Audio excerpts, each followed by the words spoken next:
Metal Gear Solid 1 is a game about a man in a box. And let me tell you about this box. This box is big enough to hold that man. And does that seem out of the ordinary to anybody? Not in Japan, because in Japan they are big fans of the box making community. Also, in Japan, they really like cigarettes. The reason that I think the cigarette box making community is so successful is because cigarettes can fit inside boxes. Not a lot of things can fit inside boxes, you know, the standard 1 meter by 1 meter box known as a cube. Not a lot of things fit inside boxes, such as decorative TVs, light fixtures, unicorns. So at the height of the box making cigarette business, Metal Gear Solid was born as the first game ever to feature a black man in a title role. And a lot of people at the time were kind of shocked at this. They really thought, whoa, okay, Japan's gone too far now. Japan has placed a man who's not the color of all of our skin in a game with other people of our skin.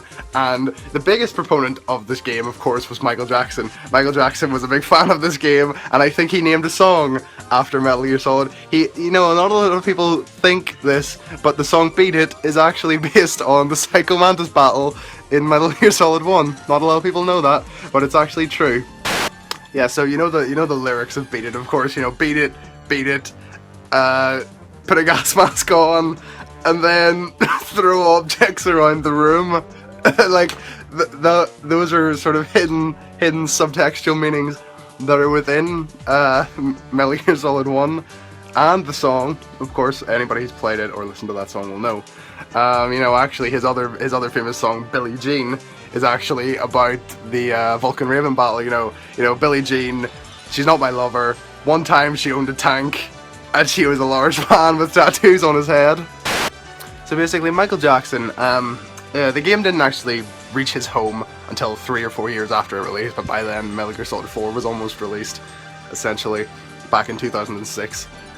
So, yeah, Michael Jackson didn't really sell the game. The star power of his influence didn't really help it or hinder it much, and so that's why I'm probably going to give it an 8 out of 10. I think it's, your standard sort of boy meets girl, Hollywood monkey pedophile story. And I think that the cigarettes definitely helped, because I mean, who doesn't enjoy a good cigarette after beating up a child or a monkey?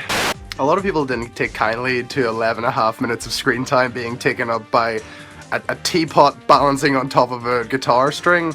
But what? It's a video game? Okay.